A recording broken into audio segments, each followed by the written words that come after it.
A warm welcome to everyone. Thank you for joining us for today's webinar. In today's webinar, we will discuss people analytics, what's new, and why must you care. My name is Ashna, and I am an HCM solution consultant at Ensaan Technologies and your host for this webinar. We will be recording this session and will share it with you post the webinar. Please be sure to type your questions into the question box in your control panel during the session.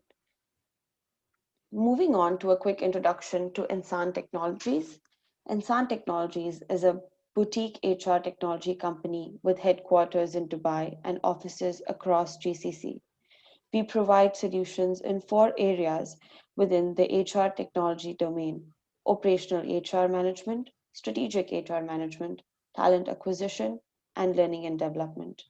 Ensaan represents many of the leading and innovative global HR technology vendors in the region. We sell, implement, and support the solutions in the region. Our speaker today is Stephen Atkins.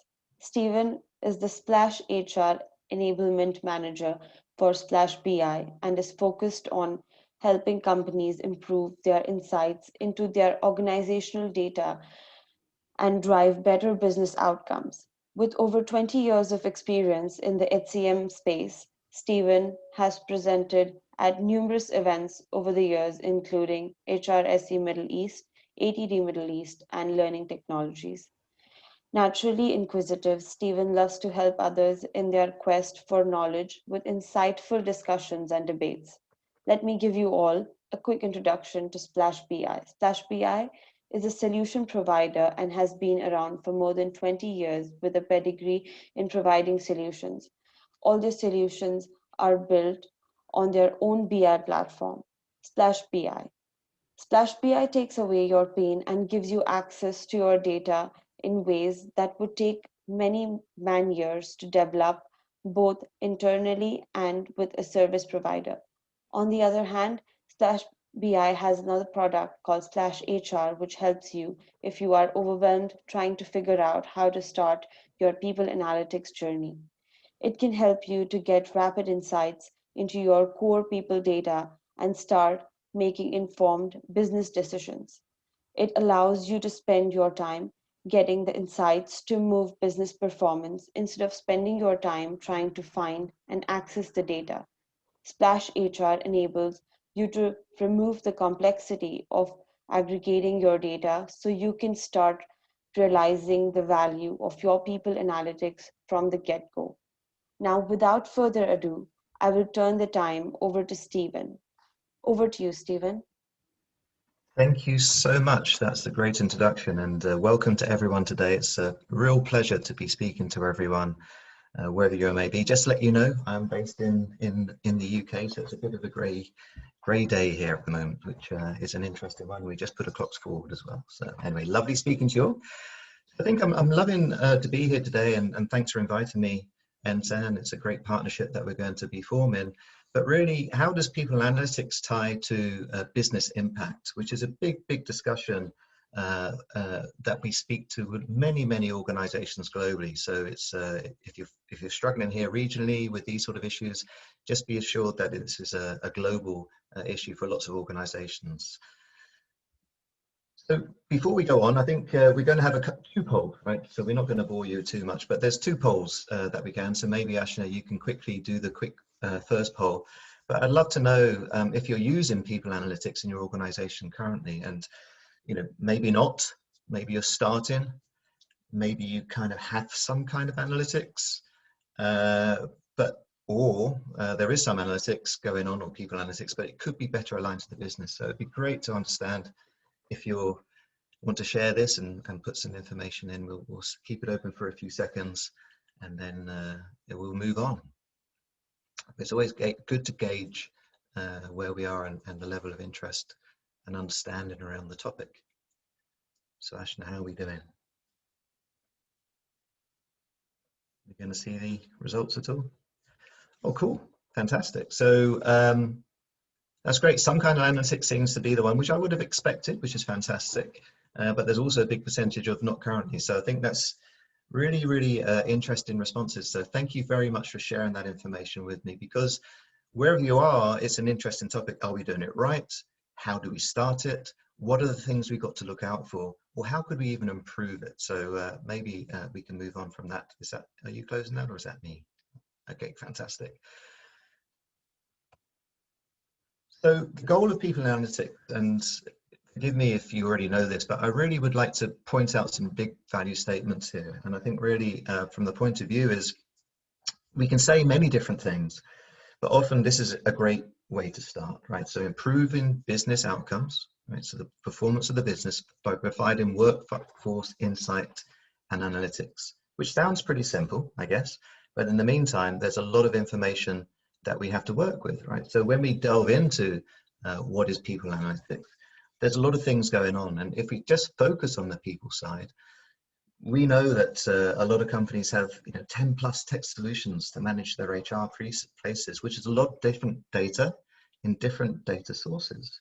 So ultimately, people kind of look towards people analytics, become better informed, right? What's going on, allowing better decisions. What do we need to do to make better business outcomes? How do we improve business performance? And really what we do in Smash HR is really align and bring insights across all of your HR infrastructure. So no matter where it is, we can do those sort of things for you. And I think whenever we look forward, it's always good to sort of reflect and take some time to look back. And this is something that I heard 20 years ago, and I've heard it since then and in my professional life. But this is from a Nordic organization, big Nordic organization, but realizing that people are the foundation of your business. And I think we're seeing this never more so than now in the strange situation we find ourselves globally with the pandemic, for example. But people really are core to what we do. And instead of telling them what to do now, people are driving the business forward as well. So there's a bit of give and take there, but just looking back always helps us look forward. And when we talk about people analytics, are there parallels within organizations? And potentially, what are they, how are other organizations using this in different ways? So there's many different examples of how analytics is used to improve organizational business performance. From customer experience, for example, we can see how analytics helps drive the use cases around CRM or customer relationship management, how it improves marketing processes, how it improves site selection, in-store product placing. Without the analytics, it's kind of interesting with that, that's being used there. So supply chain, for example, we can see how we can forecast product demand, right? How we can save with opportunities around improving the cost of supply, for example, optimizing distribution, new strategies as well. Where do we need to focus moving forward? Without analytics, right, we're not going to improve those things. So people are using it there. Sales analytics. How do we improve the models that we're doing? How do we predict trends? How do we improve our sales results? So we're seeing that in sales analytics. So it's already in use in many different organizations. And I would say that we're probably seeing the increase of people analytics to align our people with some of these things that we're seeing in the organizations already. So if you use people analytics strategically, we can see from left to right, we can see on the right-hand side who benefits, right? But on the left-hand side, the stakeholder perspectives around your workforce, maybe are we looking at it as an asset? Are we seeing opportunities there? Are there any risks around there? And how do we improve the HR effectiveness? And what that might align to is innovation, for example, productivity and performance, payroll, cost, improving costs, reducing costs in recruiting, for example, and creating better workforce people and having better leaders to drive the business forward. So really, when we look at the people analytics value, you could probably tie this back to a top line, right, which is your performance and growth, and your bottom line, which is your organizational operations around that. And we can see from the benefit side is, your shareholders will, executives, everyone in the organization, your HR teams, and more importantly, the people that are part of that business as well. if there's questions coming in, Ashna, maybe we can take those at the end, and hopefully you can monitor that for me on my behalf. And delve in a little bit deeper, let me just break down this chart here. So if we look at the right-hand side, and we were talking about people, we probably talk about your people and your infrastructure that you have in places around your hire, your onboard, development, engagement, and transition. And we can see, as I mentioned before, that some people have over 10 of these systems in place for the organization. Some people have 1, 2, 3, 4, whatever it is, but there's data in all of these HR pieces. And if you move to the left-hand side, we can see the business outcomes. Is it tied to revenue, profit, innovation, our customer service, as we mentioned before, and data is sitting in different areas, right? So your salespeople, sales platforms, your financials, your operations software, supply chain, your customers, whatever it is. So the fantastic thing about what we do is we kind of sit in the middle. And if you want to figure out some of the outcomes from your people side, the HR piece that we do really takes away a lot of the hard work that people put into these things. So we align those people, those information sources, and bring it into our solution to allow you to get business insights moving forward. So we can talk about a lot of these things, but I thought it'd be interesting to share a case study with you. And really, this is a real life example that we worked with someone to help out. And really, we're going to break this down into 4 levels, if you will. And we're going to start at level 3.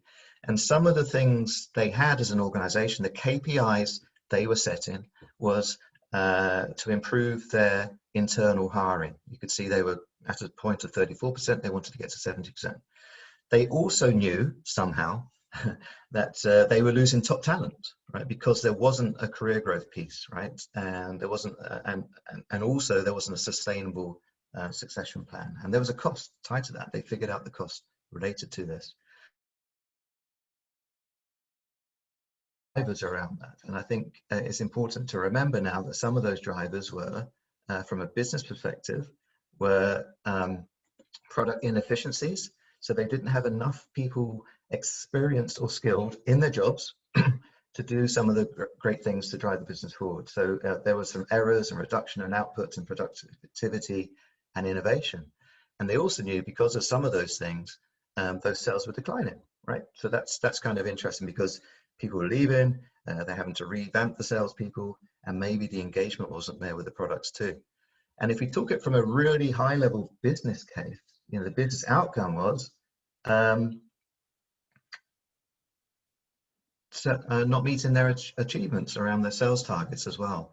So that's kind of interesting from that point of view. But when we usually get in HR, you kind of get an idea about these challenges, but it's often difficult to back it up with facts and show where this has an impact in levels 2 and 1.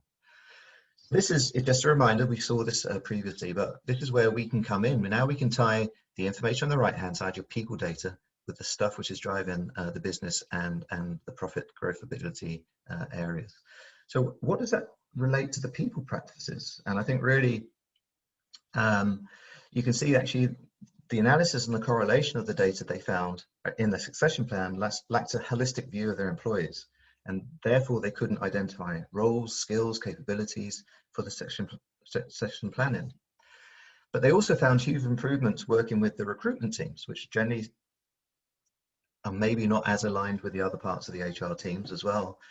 So when the hire acquisitions were released, they had a new renewed focus and ownership between the talent management and the talent acquisitions teams, right? So we also saw that learning development wasn't being utilized enough when it came to developing those skills and the growth, the agility to move forward.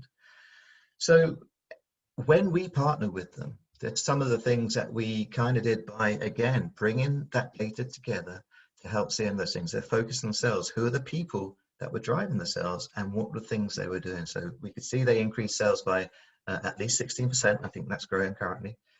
They increased their internal hiring to 60%. So they were at 34, they almost doubled that, which is a massive cost saver for the organization. If you're using external people and recruitment agencies, for example, the time to profitability, the quicker onboarding, if you will, And we could see that in the external recruitment costs.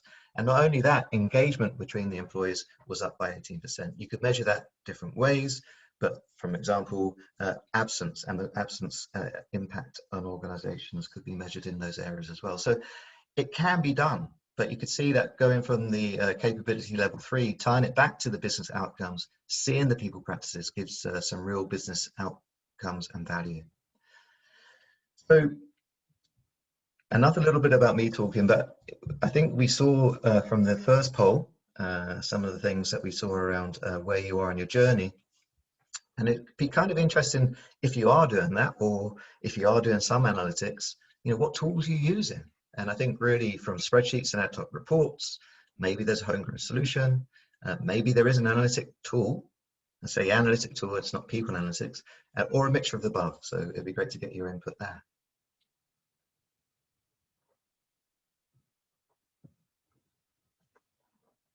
And there's no right or wrong answer here. And if you don't know it, it's fine. But it'd be just be interesting to see, because we'll see in the next couple of slides why this is an interesting topic for us. Sebastian, how are we doing?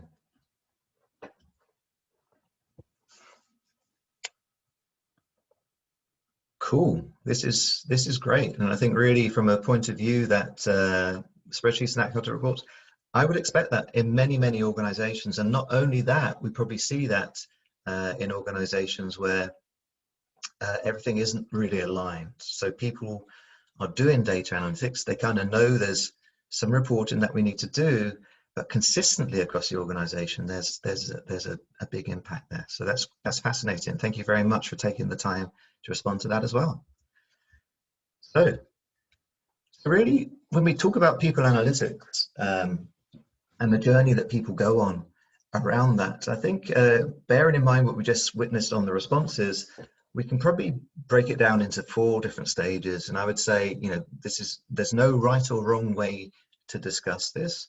And maybe we can see, well, where are you in your journey with this particular type of things? And if you see on the left-hand side, I think the majority of the people were on the independent cell, right? There was silos of information, maybe your core HR, payroll, talent, whatever. And it's managed probably by separate teams, and it's difficult to aggregate reports. So that's step 1 of the journey there. That's fantastic. We are getting data from our sources somehow, right? And then if we move into the next stage, the collaborative piece. So we're probably being more strategic in how we align the people insights back to their organizational outcomes. And this is becoming better supported by our executive leadership, but it's probably still not fully aligned to business objectives. And then we sort of see a better use of dashboards, right? So maybe aggregating those reports into a dashboard which are better and more easily consumed. And then we move up to integrated, right? So now we talk about people insights and engagement. Now they're becoming core to the business. And I think people are probably at this stage around where they are on a business view. People engagement are considered core to business success, but a lot of people reporting on that are still at the independent stage. So when we go through the people analytics journey, now we can actually start saying that analytics are tightly connected to those key business metrics, and you can really start tracking and measuring how that's doing those things within your organizations. And the right-hand side, and maybe beyond, we start moving to that transformative piece, right? We start, speaking, last week I was speaking to someone who is manager of HR transformation. But the interesting piece here is that, okay, it's great to be at that stage where critical insights are deliberately planned, they're executed, there's a people-first mindset, and analytics now is a core driver of strategic value and creation, right? So that really now starts moving to the competitive advantage, and you kind of move from those transactional pieces even into predictive measurements and metrics. But remember what I said, I was speaking to someone last week, and she wants to be here. She really understands where it's important for that organization to be at that particular point. The flip side of that is, what are the skills within our people to start measuring and understanding that data consistently? And she said, we really have to improve the intellectual capacity of the teams using this and the analytical capability of the people doing that. So it's kind of interesting when speaking to people in real life, that realizing we kind of want to be on the right hand side, but it's kind of it's going to be a journey. You can't just get there overnight. So this is what it breaks down to. And really, I think when you are investing or looking at anything around a solution to do with true people analytics, make sure that whatever part of the curve or the stages you are, the solution you are, A, is fit and designed for purpose, but also can help you move from stage to stage. And it doesn't really matter where you start or where you're going from. Pick a solution or pick something that can help you do those things. And that's kind of the outcomes from that. So realizing that some of the people in our responses also were kind of at the start of the journey or figuring this out or still using ad hoc reports. Some pointers around this. Where do you start driving those business outcomes? So your platforms, right? You're going to realize that those platforms are in different places. So we understand that you're using HCM platforms, recruitment, performance, pay. You know that's there, right? But that's the gotcha, the given. That's what you have. And then really what the next aim is to start consolidating that data into a single multiple platforms to create a single source. Remember what I said about consistency across organizations. Make sure that when people are reporting, they're reporting in the same way. The data model, so how that data is put in, right? You need to create a data model to help with those analytics, because if you put in data in, how are you going to get the data out consistently? And then something to visualize it, right? So we want to see how it is. We want to move away from those static rows and columns and spreadsheets. We want to start visualizing the data. Understand the KPI and the metrics that you need to start tracking in the organization, right? So it's kind of an interesting one, but if you don't know where to start, using a solution that kind of can help you get out the box a lot quicker is a great way to go. And then start painting the picture, the storyboards. You can start seeing that, right? And then from there, guess what? You can start using predictive analytics. That's so easy, right? Some of those steps, but it can be quite daunting to figure that out. But those are some of the steps that you probably want to, if you're going to really start using people analytics more strategically. And I think from that point of view is, what are the gotchas? You can see some of the gotchas around this. And these are some of the common issues when we start this journey, that they're all very relevant, right? Clean data, right? People are worried about exposing the data, but it doesn't matter because we can help with those sort of things. We don't know there's not enough. Well, at least start somewhere and then add to it as you need to. Analysis, we can spend too much time looking at things without actually realizing the value and getting the outcomes. And then it could be historical data, right? They could be in spreadsheets, they could be locked away somewhere else, but don't forget those and have a platform that can help you do those things. And then really ongoing, start tracking the KPIs to see if progress is being made. How did we look last year to this year? How can we see how we might be looking towards next year?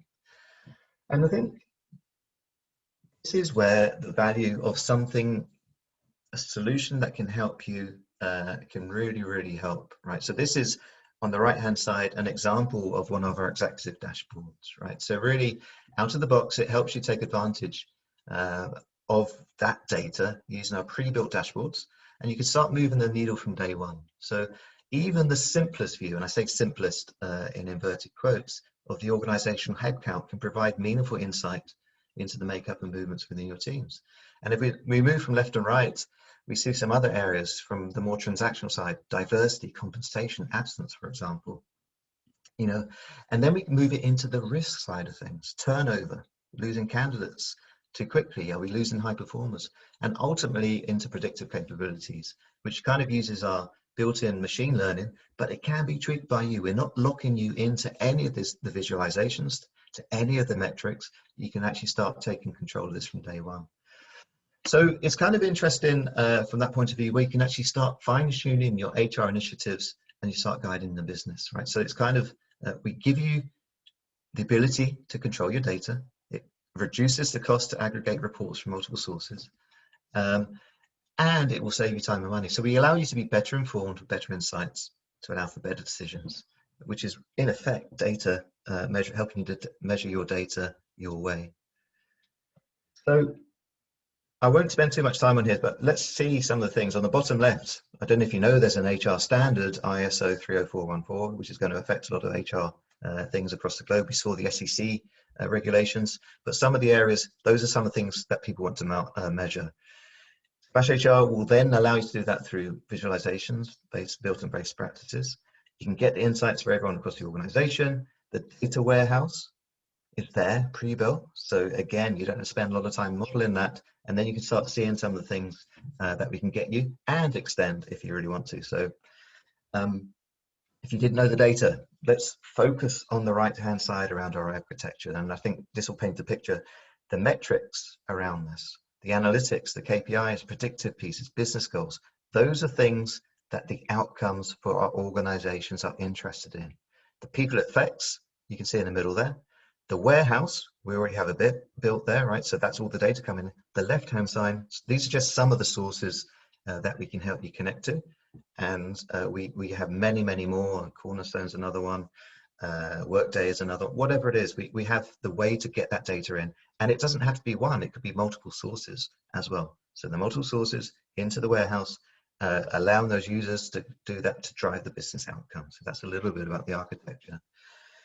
And forget all these other things. This is a nice graph, but really we do have a lot out the box. But the main thing is to remember is your time to value, right? You don't have to spend a lot of time recreating or reinventing the wheel. You can use our stuff and then tweak it to support your unique needs within your organization, which means it's going to drive a lower cost of ownership, right?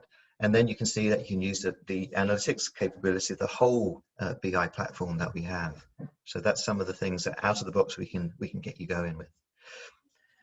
But let's not stop there. I think moving beyond what you have, I think the configurability, can the system grow with you? Are you locked into a proprietary format? Can we do what we need to support our piece? And I would say it's your data. We help you get access to your data, but you can display what you need your way. There's trends and charts. We can see trends and charts over time. We can see if you're really interested, you can start making some really powerful value statements through SQL or formulas, app operand, you name it. And this is hopefully your analytics team, your data people can start getting value out of a platform such as us. And visualize some other areas that we can do. If you're trying to measure skills, understand the impact on the organization. Who are best placed to replace those people? How do you drive down costs for replacement, for example? Even doing a simple skills matrix is fantastic, and we can start getting insights out of that from the get-go. Turn it back to business pieces. What's the turnover in our organization costing us, right? What's the rate over time? Do we know how many people are leaving? What's the impact on the business? And what's the cost of replacing those people? So now you can see, actually, we can start seeing some things from your people data, but tying it back to true business costs to the organization. And even seeing the trends over time when people were leaving, and maybe understanding what are the causes around that. Do we have a high turnover in a particular part of the organization? Is it down to particular people in the organization? Are we seeing any bias across the organization? So really true business outcomes there. And there's only a couple left before we hand up. We're coming to the end of the time, but the real world results of all of that stuff we've spoken about before is people realize a true competitive advantage. So when you're in a competitive market space, isn't it better to try and outperform your competitors, especially now?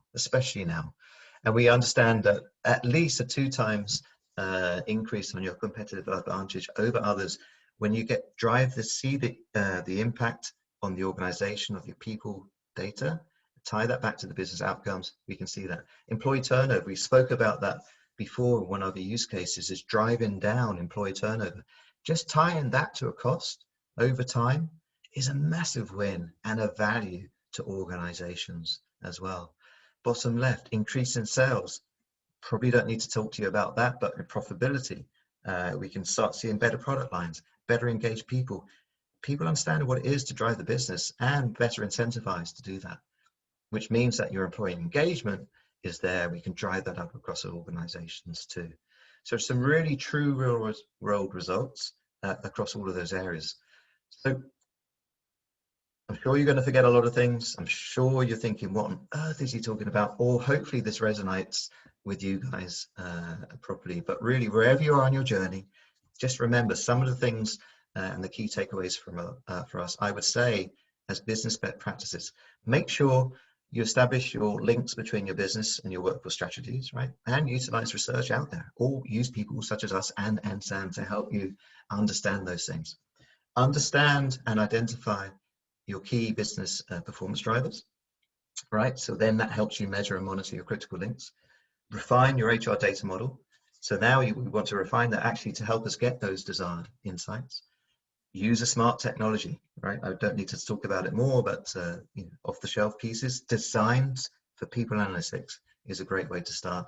And then quantify the business impact, the return on investment, for example. So for every percentage decrease in time to fill, we gain X data productivity and reduce recruitment costs, right? So those are some of the outcomes that you want to do. Additionally, just make sure that you clarify your mandate. So who are the people that you're going to get involved in your journey, the sponsorship, the people who have to align in the organization, and then really make sure that you align that with your HR teams as well.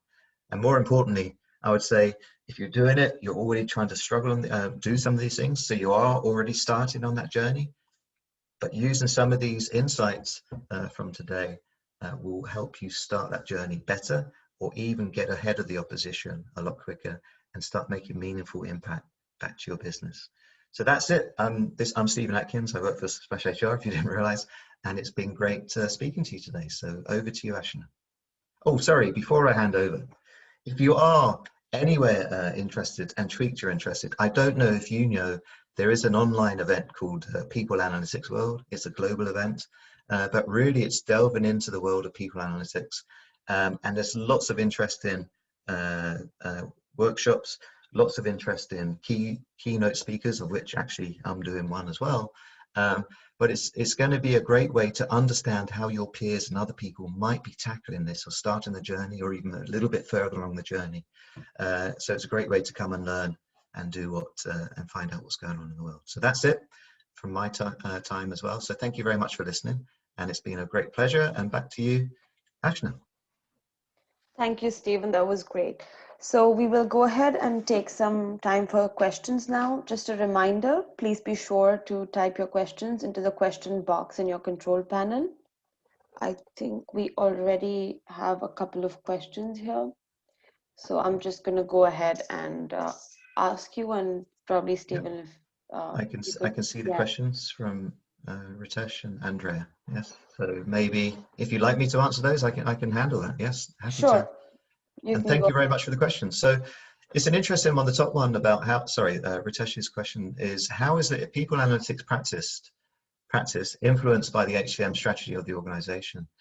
And that's a very interesting question. But at the end, I think we saw how it's important for the HR teams to actually figure out, with the executives and the stakeholders, what is important to drive the business.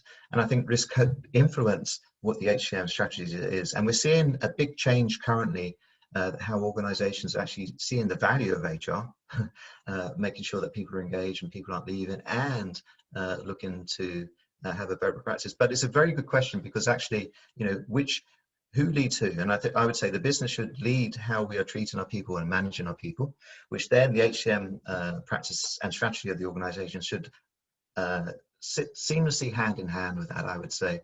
If it's not, maybe it's the time to start realizing that and having those discussions. But who are the people that you need to be having those discussions with? And I would say maybe move away from being more transactional, just measuring things and doing these things because whatever it is, to being more organizational, I would say. So realizing that people drive the business, how do we get people better engaged? How do we reduce the impact of all these things going on in the world to make sure that we're still aligned and focused on driving those in? It's an interesting topic, but I think I can't answer it in one fell swoop, Ritesh, but I think it's a very good one. But again, those practices, let's start organizing, aligning those things back to the business, having those discussions, and making sure that the HR teams are involved and understanding the outcome value, right? So that's one thing. Then we got a question from Andrea. We've got two questions from Andrea. How do you measure people's health, both mental and physical, to equate it to performance on the job? And again, that's really a very hot topic that we're seeing globally, people health, right?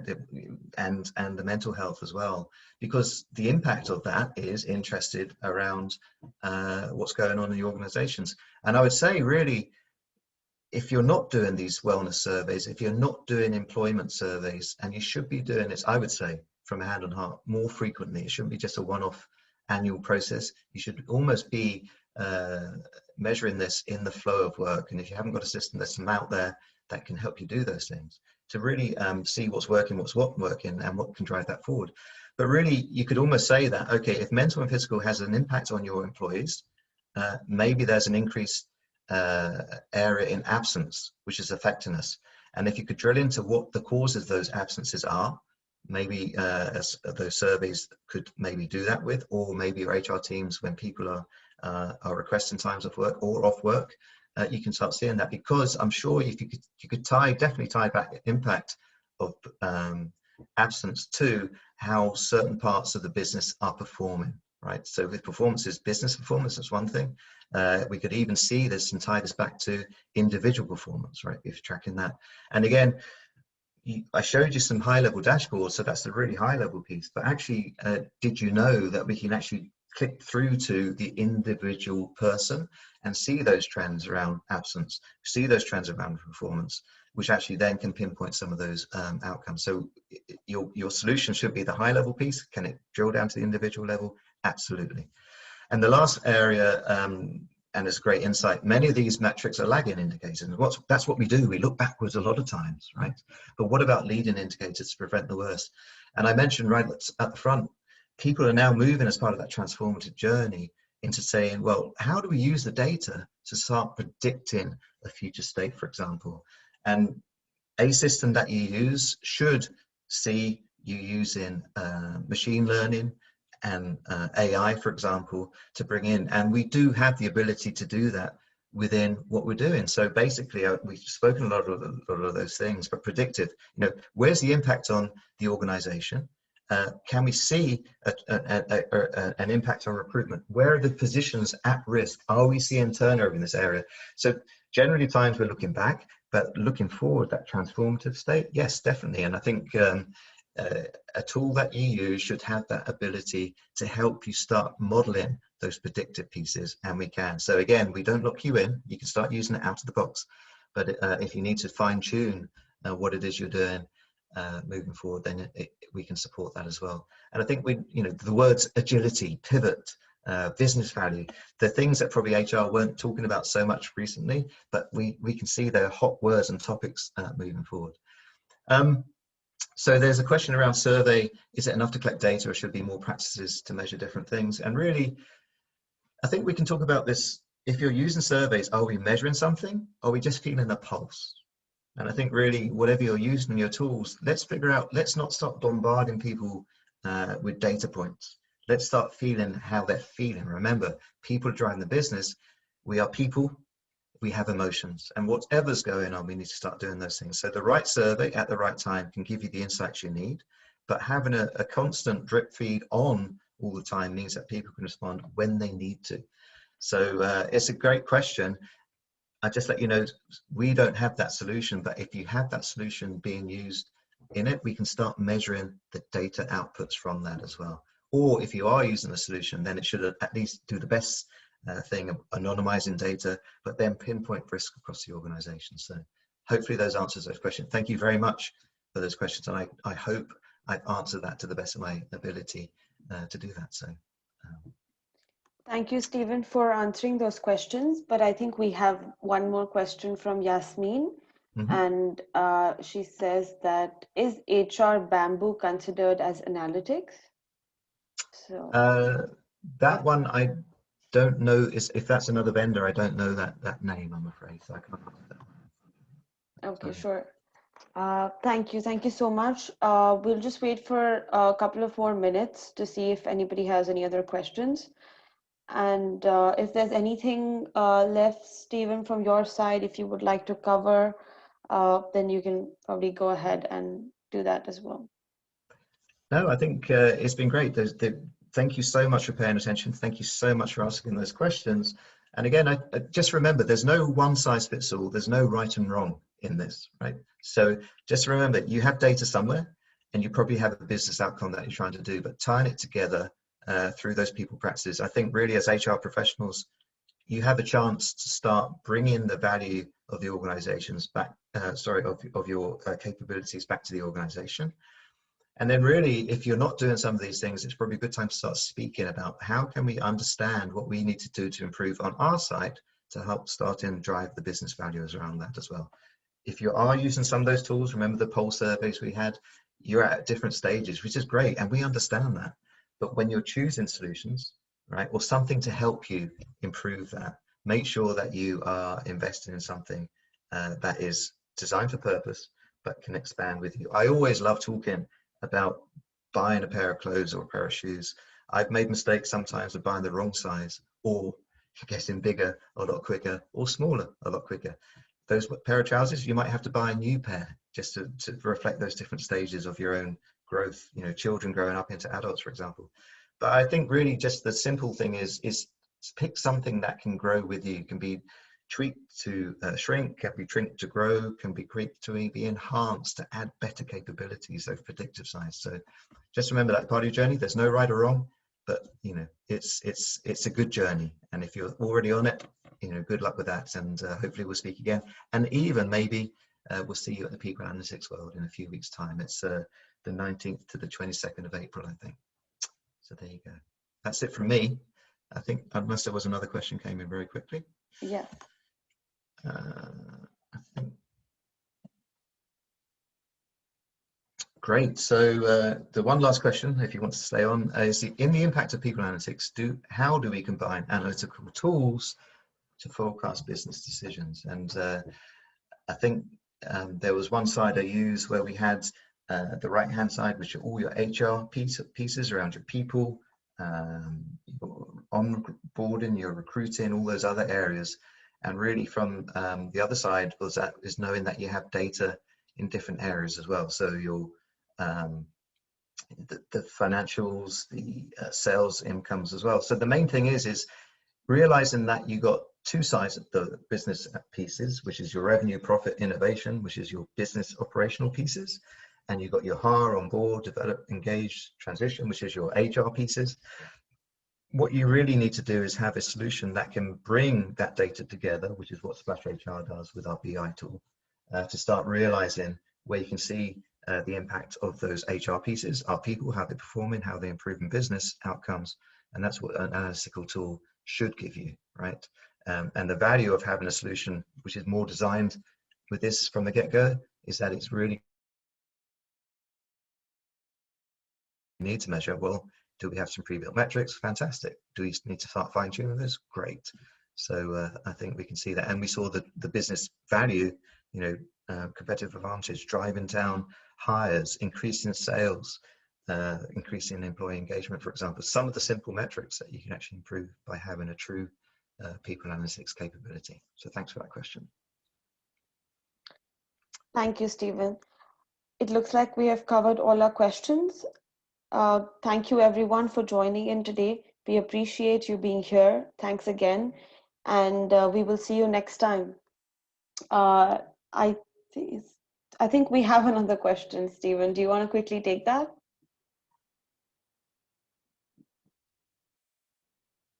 Yes, I will. I quickly put myself on mute, so sorry about that, and had a glug of water. Let me just read this from Ibrahim. One of the most complex analytics for me is measuring the performance and productivity, as I need to capture different forms. Yes, data such as assessments, observational surveys.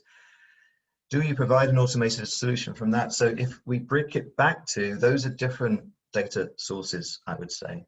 And really, from our point of view, we don't limit you to just the one data source. So it's great that you realize that those data points are sitting elsewhere, but how do you combine that with your people data as well to do that? And yes, we can do that. So part of the engagement with a solution such as us would be, well, let's figure out where that data is. Let's bring it in. If you remember, it's that data marked, you know, to the data model.